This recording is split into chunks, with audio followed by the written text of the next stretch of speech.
One thing every successful individual, leader, and entrepreneur have in common is a consistent morning routine. Having a simple, easy to implement routine enables you to start your day with a sense of purpose, accomplishment, clarity, and direction. For this reason, I have prepared for you a free guide with an easy to follow 5 minutes morning routine and a tracking template where you can document your progress day by day. I've been receiving messages from some of you already telling me how this habit has transformed your days for the better. Download this 5 minutes morning routine right now by clicking the link on my show notes so you can start your day on purpose.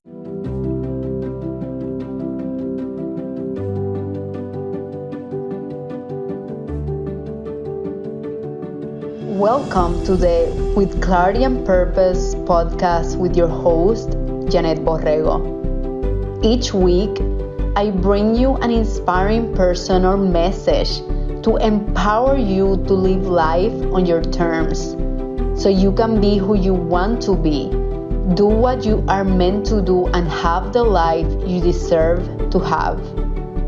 We will provide you with practical and cutting-edge approaches to continue getting clarity and direction on your path, mastering your mindset, and gaining confidence to tap into your inner wisdom so you can live on purpose.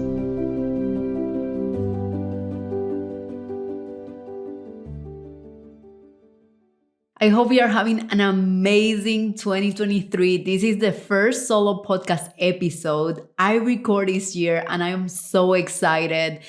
Cody and I went to Las Vegas for New Year's Eve. We had a wonderful time. And just the week before going to Las Vegas, I was coaching one of my one-on-one coaching clients.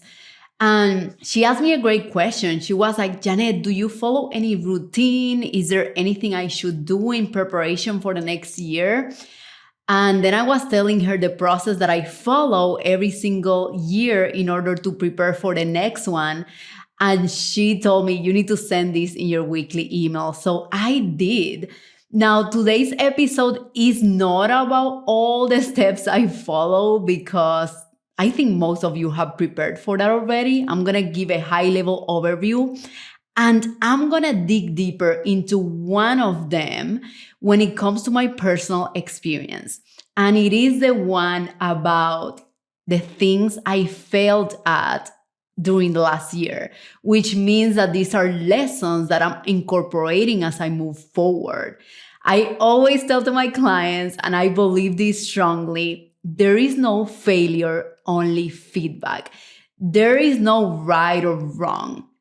There is a right decision or a learning opportunity to get closer to that right decision. So there is never failure, because even in the moments that we consider we failed, we are really learning. We are really evolving into the next level of our potential.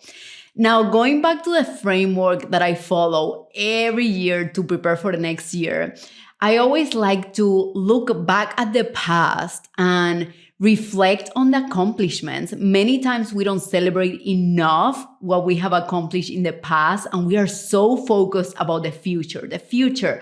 And honestly, this is where anxiety comes from, because we are not recognizing how much we have progressed from the past.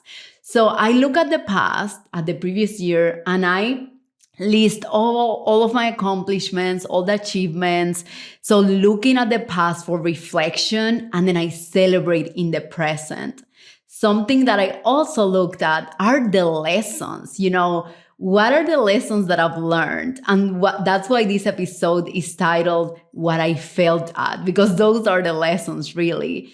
And the third step is to plan for the future naturally. And to plan for the future, it is really important to dig deeper into those lessons, because you want to make sure that that knowledge you have gained from your experience, that you incorporate it as you move forward, as you continue taking action and building that momentum. So, as I mentioned, I want to dig deeper in the things that I failed at last year, which are three main things. The first thing I felt that, which gave me the one of the biggest lessons, is I failed at trying to do everything by myself. As you know, this upcoming April, this year, will be 2 years that I transition from my 9 years corporate career to full-time entrepreneurship. And this journey of entrepreneurship is a lesson every single day.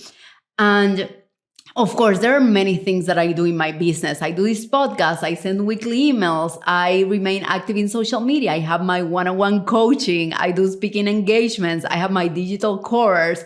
I'm pitching to the media my story so many people can benefit from hearing someone else's story. There are the list continues on and on and on.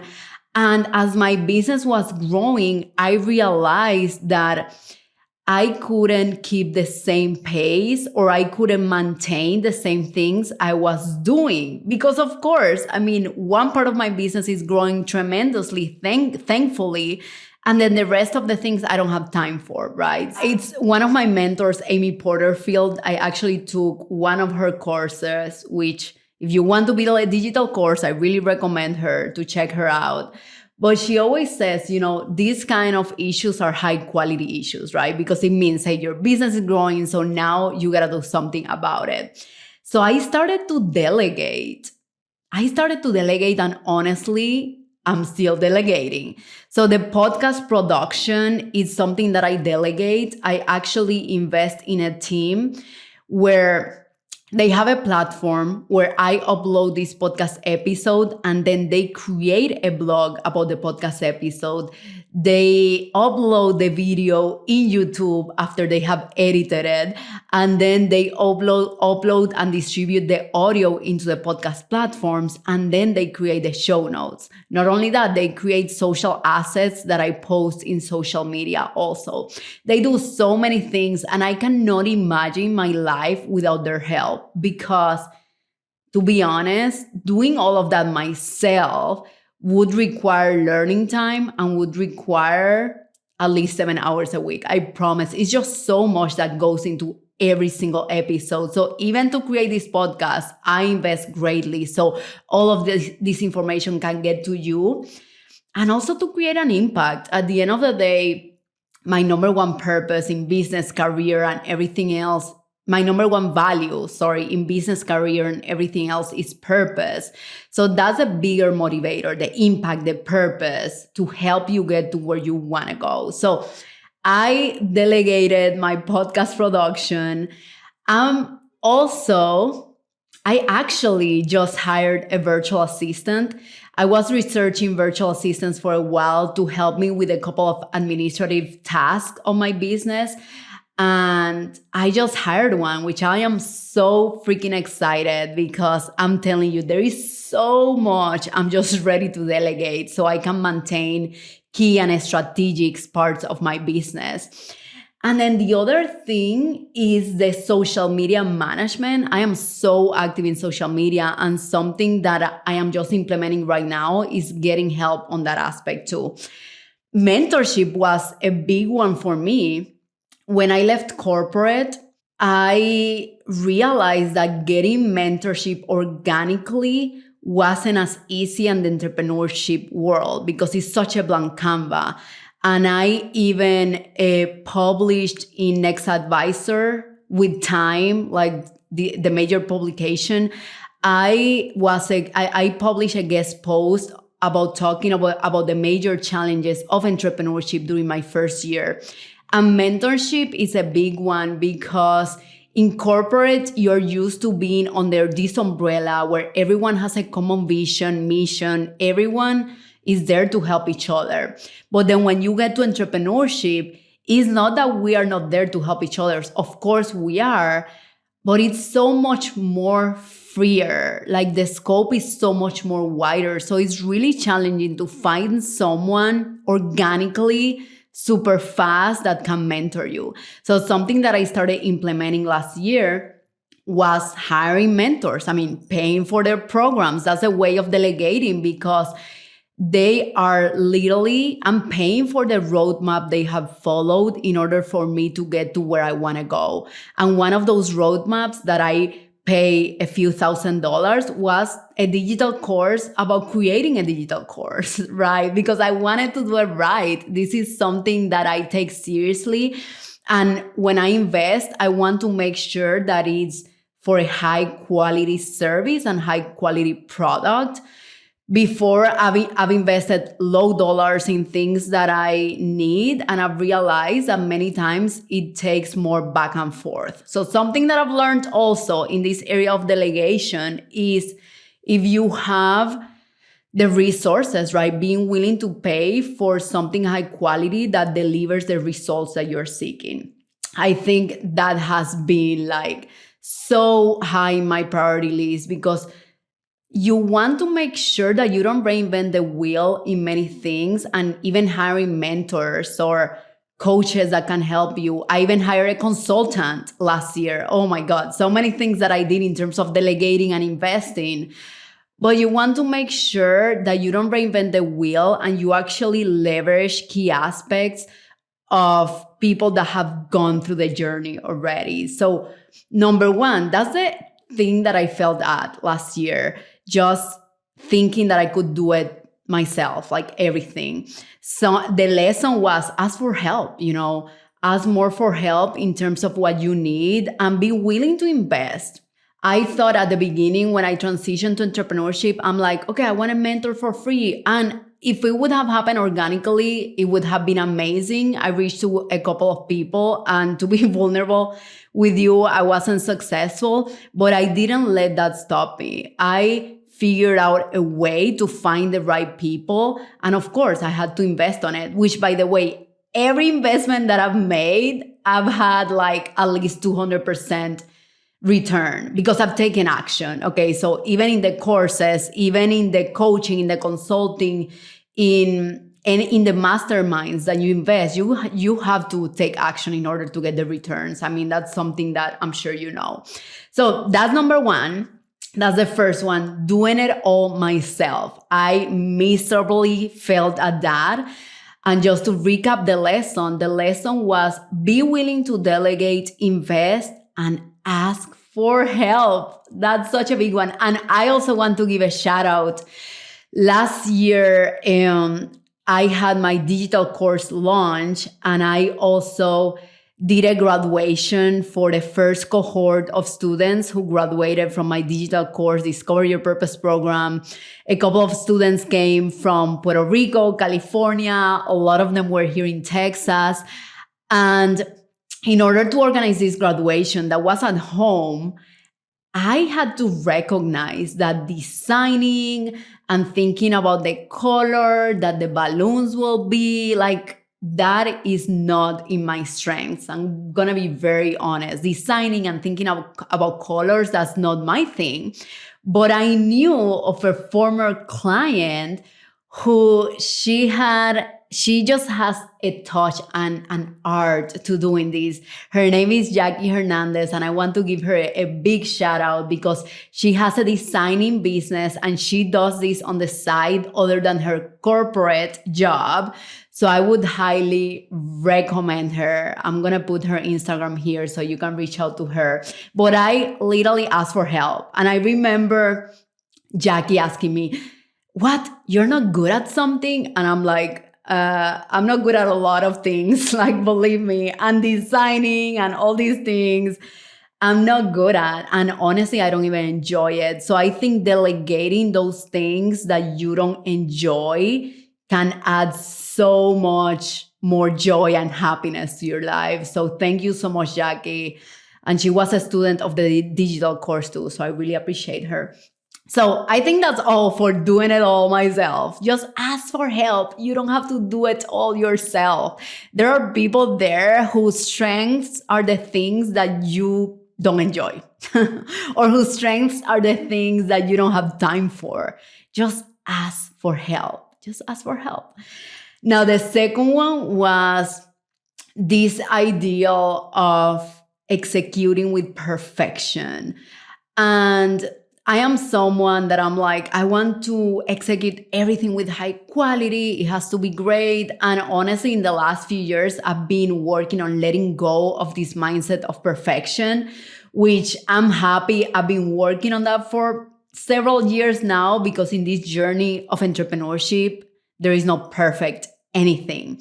Here's the thing. We just have this ideal of perfection, which is an ideal because it doesn't exist. And at the same time, how can you create something that is perfect if you don't have any feedback? You cannot create perfection without feedback. And in order to get feedback, you need to get out there. You need to take action. You need to be bold and courageous to show up as your vulnerable self. And I got this major lesson when I was working on my digital course, Discover Your Purpose program, earlier last year in 2022.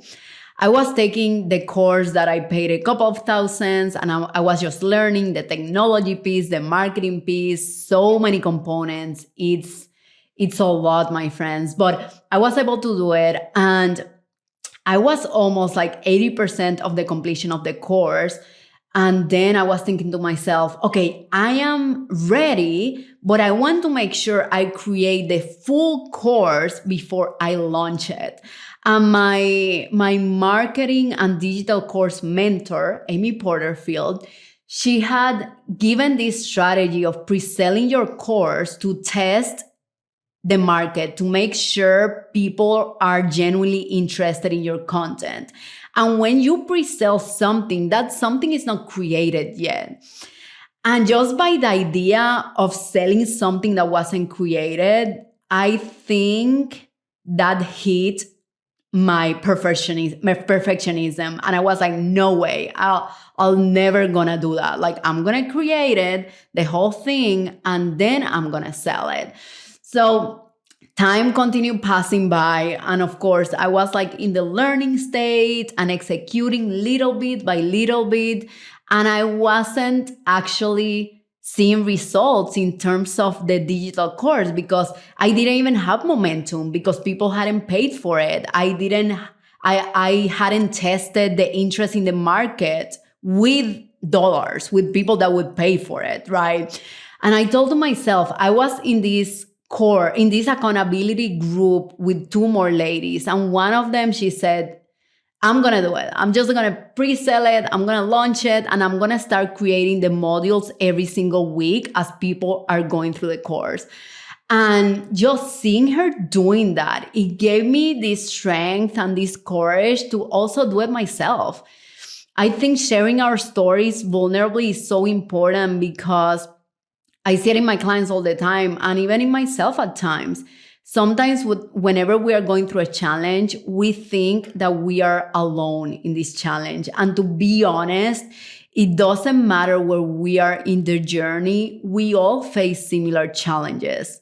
Of course, having the tools and skills to deal with those challenges is important. And that's why I apply everything I also teach my clients because we all need it. It doesn't matter the personal development level that you are in.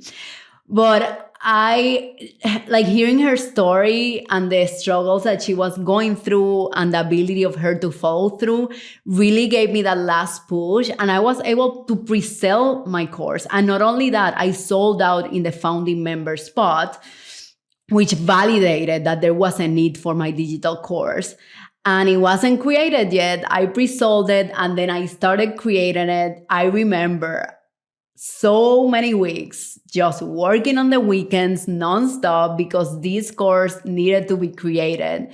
And even in my digital course, you have the videos, you have interaction, you have exercises, you have PDF guides, you have audios, you have techniques. There is so much that sometimes I'm like, I don't know how I created this in that amount of time. But there is so much to it, so many components so the student can be successful. And not only that, appealing to different learning styles because we all learn different. So that's the second thing that I miserably failed at, executing with perfection. And the lesson there was, there is no perfection. You just got to do it. there is no right or wrong decision. This theme, I keep seeing it in my clients and keeps coming for me. I prefer making a decision. It doesn't matter if it's right, wrong, whatever, than not making a decision at all. Because massive action, that's what creates momentum. So I always say too, like you either win or you learn. And that lesson, that learning is also a major win. So let go of perfectionism and let's start taking action, because that's going to give you the motivation when you start seeing the impact that your work has in other people, that your story has. That's going to build the motivation and the momentum to continue moving forward. So that's number 2. Number 3, last year I failed miserably at not being myself. When I look at my life, right, like most of the decisions that I've taken are very unconventional, which I have to give a huge kudos to my mom, because I think my story, right, my mom making the decision of running away from the country I was born and then hiding and basically fighting for our freedom, and by herself going to a country that she didn't know, without speaking the language, without any resources. I think in a way that has built a mindset within me to respect my aspirations and to live and lead with integrity. And integrity meaning getting to know yourself and making decisions that are in alignment with your values and the person who you want to be. So I felt miserably and not being myself. Of course, it's always hard to not compare to others, right? Like we are always in comparison mode when it comes to social media, when it comes to anything in our lives.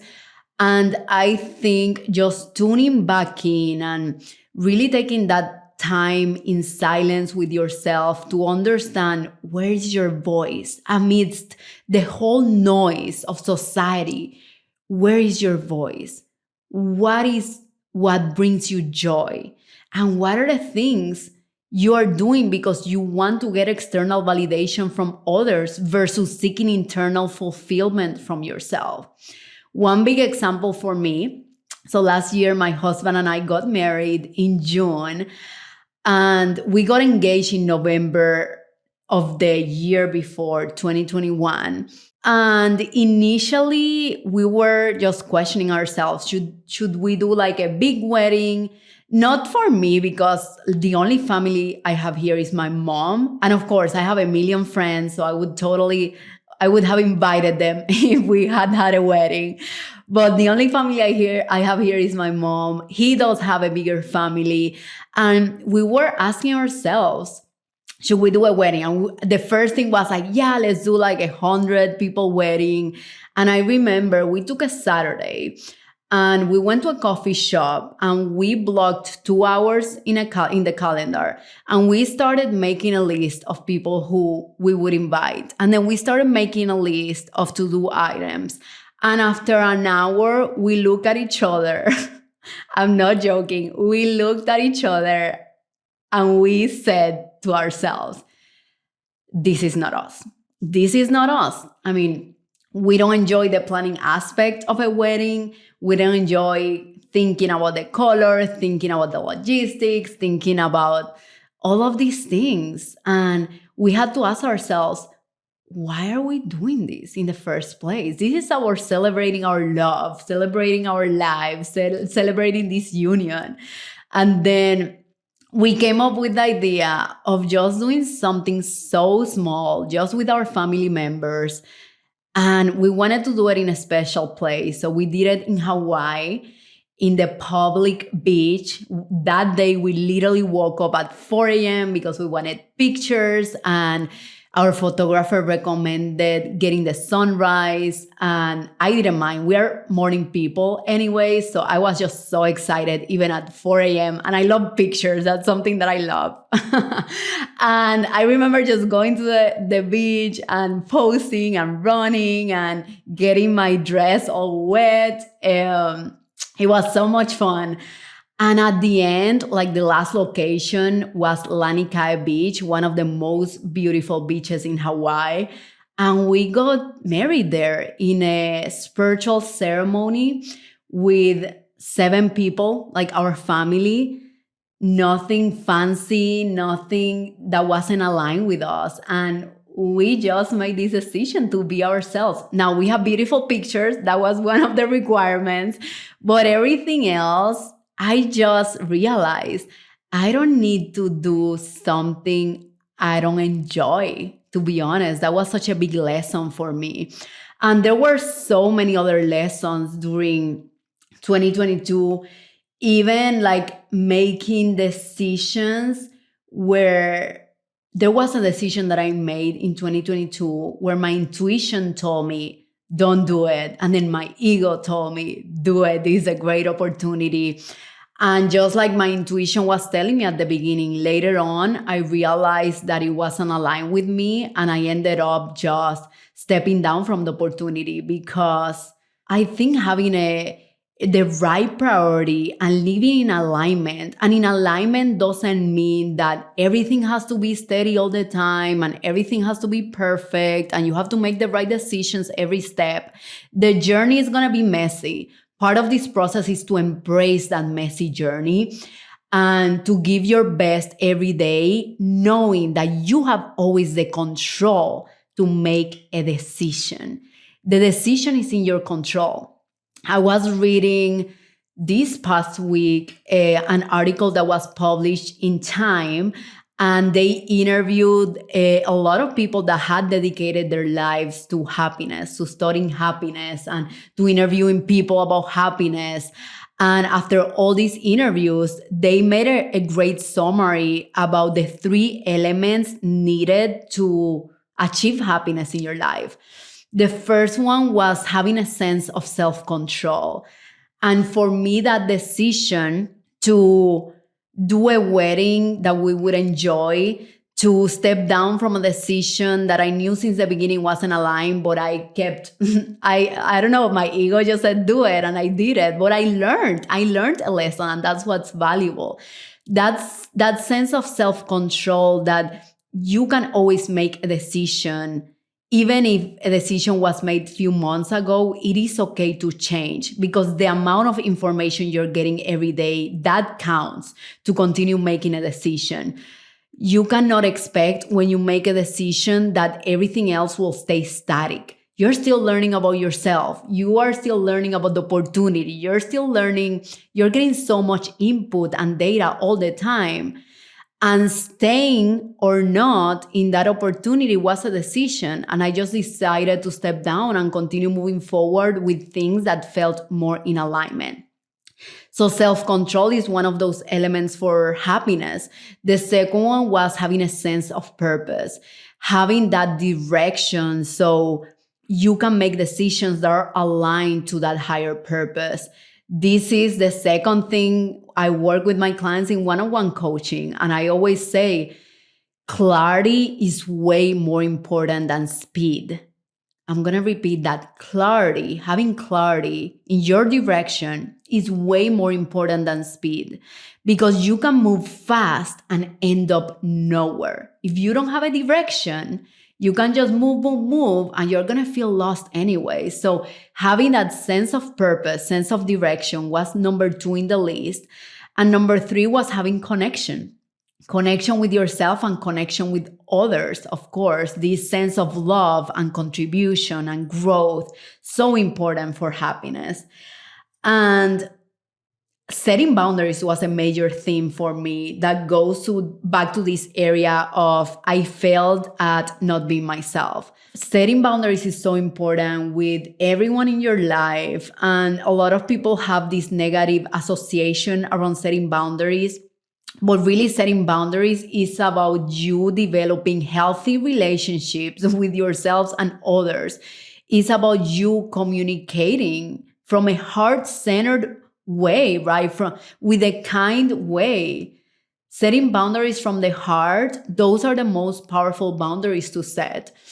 And so many times people don't even know our boundaries. That's why it's so important to have honesty in any relationship with yourself and others. So for me, I kept a lot of great friendships, and some of them keep in less touch with, right? And that's totally okay. I'm in peace with that because I feel more in alignment with myself.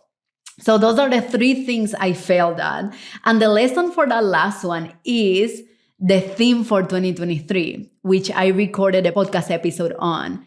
Do not be afraid to choose yourself. Do not be afraid to say no. You are the priority. The only thing I don't want you to fail at is being yourself. You just gotta get really clear with your values, your direction, what you stand for, and start rearranging your life and your decisions to be in alignment with that data, to be in alignment with your direction, your values, and everything else. So 3 things I failed at, just as a summary. Doing it all by myself, totally failed at that. Executing with perfection, failed. And then the last one, not being myself. I hope you enjoyed this podcast episode. I try to share my experience with vulnerability to make sure you have stories and make sure none of us feel alone. Because as I mentioned, the reality is that we are all going through similar challenges. What matters is that you have the tools and the skills to ride the waves of life, because the waves are going to be there anyways. I hope you have an amazing rest of the week. Thank you so much. And I'm just so excited and so energized by this beautiful community. I appreciate you so much. Please share this episode if you found it helpful. I love you all. Bye-bye. Thank you so much for listening at With Clarity and Purpose. I really hope you enjoyed today's episode. Sharing is caring. Please share with your friends and family so we can continue building an empowered community together. I'll see you next week.